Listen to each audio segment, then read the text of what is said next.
ফলতায় শিবাশ্রয় ক্যাম্পে একের পর এক বেনিয়ম ধরা পড়েছে। একেবারে ক্যাম্পের ভিতরে গিয়ে দেখা গেল মাটিতে পড়ে রয়েছে chest x-ray plate. Chest x-ray plate রয়েছে, কিন্তু তার সঙ্গে কোনো রিপোর্ট দেওয়া হয়নি। দেখুন, এ যেন রোগীদের নিয়ে রীতিমতো ছেলে খেলা করা। তার চিকিৎসা সংক্রান্ত যাবতীয় নথিপত্র ছড়িয়ে ছিটিয়ে ফেলে রাখা এবং তাকে ফেরত না দেওয়া।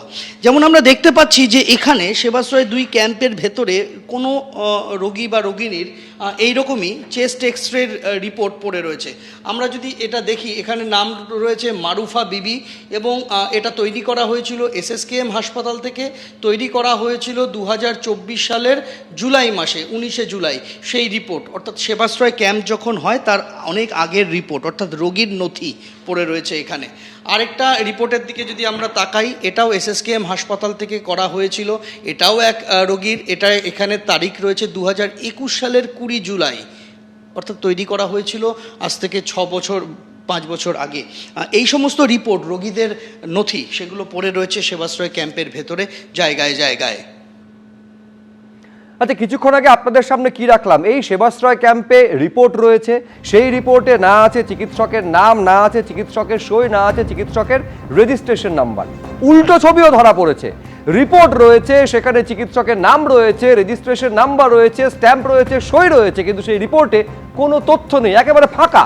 চিকিৎসকের স্ট্যাম্প সই করা ফাঁকা কাগজ ছড়িয়ে ছিটিয়ে রয়েছে ক্যাম্পে। দেখুন, সেবাশ্রয় 2 এর মডেল ক্যাম্প ফলতাতে, তার ভেতরে এসে চক্ষু চড়কগাছ হওয়ার জোগাড়। সেখানে কি পড়ে নেই আমরা দেখতে পাচ্ছি। এর আগে যেমনটা আপনাদের দেখিয়েছিলাম, ডায়মন্ড হারবার মেডিকেল কলেজের সেন্ট্রাল ল্যাবের রিপোর্ট এবং চিকিৎসকদের নাম, রেজিস্ট্রেশন, স্বাক্ষরহীন সেই সরকারি রিপোর্ট পড়ে রয়েছে এখানে, যেটা সরকারি মেডিকেল কলেজ হাসপাতাল থেকে তৈরি করা হয়েছিল। এরকম গোছা গোছা রিপোর্ট, মানে গুণে শেষ করা যাবে না, এত বিপুল পরিমাণ রিপোর্ট এখানে পড়ে রয়েছে আমরা দেখতে পাচ্ছি। এই শেষ নয়, এখানে পড়ে রয়েছে একাধিক আল্ট্রাসাউন্ড রিপোর্ট, অর্থাৎ USG করা হয়েছিল সেবাশ্রয় 2 এর নামে, লেটার হেড রয়েছে আমরা দেখতে পাচ্ছি, এবং প্রত্যেকটা এখানে USG রিপোর্ট এখানে পরপর পড়ে রয়েছে। আল্ট্রাসোনোগ্রাফি, রোগীর নাম দেওয়া রয়েছে, তারিখ দেওয়া হয়েছে, সবটাই 2026-এর, কোনোটা জানুয়ারি, কোনোটা ফেব্রুয়ারি। এই সমস্ত রিপোর্ট, এগুলো সব প্রত্যেকটার মাথায় লেখা রয়েছে USG, আল্ট্রাসোনোগ্রাফি রিপোর্ট। এইরকমই আল্ট্রাসোনোগ্রাফি থেকে শুরু করে রক্ত পরীক্ষার রিপোর্ট, যেগুলি রক্ত পরীক্ষার রিপোর্টগুলো প্রত্যেকটা ডায়মন্ড হারবার মেডিকেল কলেজ হাসপাতালের নাম লেখা, এরকম রিকুইজিশন স্লিপ, যেটা সংখ্যায় নিরিখে ধরতে গেলে শয়ে শয়ে এই ধরনের রিপোর্ট পড়ে রয়েছে।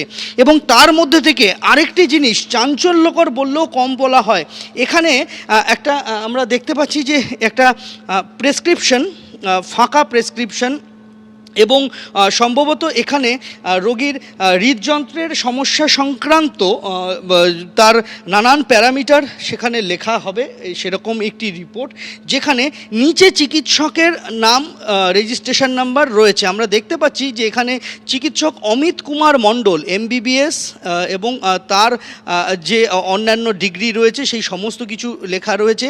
নিচে তার রেজিস্ট্রেশন নাম্বার রয়েছে, এমনকি চিকিৎসকের ফোন নাম্বারও রয়েছে, তিনি কার্ডিওলজিস্ট সেটা বলা রয়েছে। কিন্তু গোটা পাতাটাই ফাঁকা, অর্থাৎ একটা ফাঁকা প্রেসক্রিপশন, একটা ফাঁকা রিপোর্ট তৈরি করার কাগজ, যেটা সেবাশ্রয় 2 এর জন্য বানানো হয়েছিল। একেবারে ছাপানো হরফে চিকিৎসকের যাবতীয় তার পরিচয় বৃত্তান্ত এখানে লেখা রয়েছে, কিন্তু সেই রিপোর্টটা তৈরি করা হয়নি।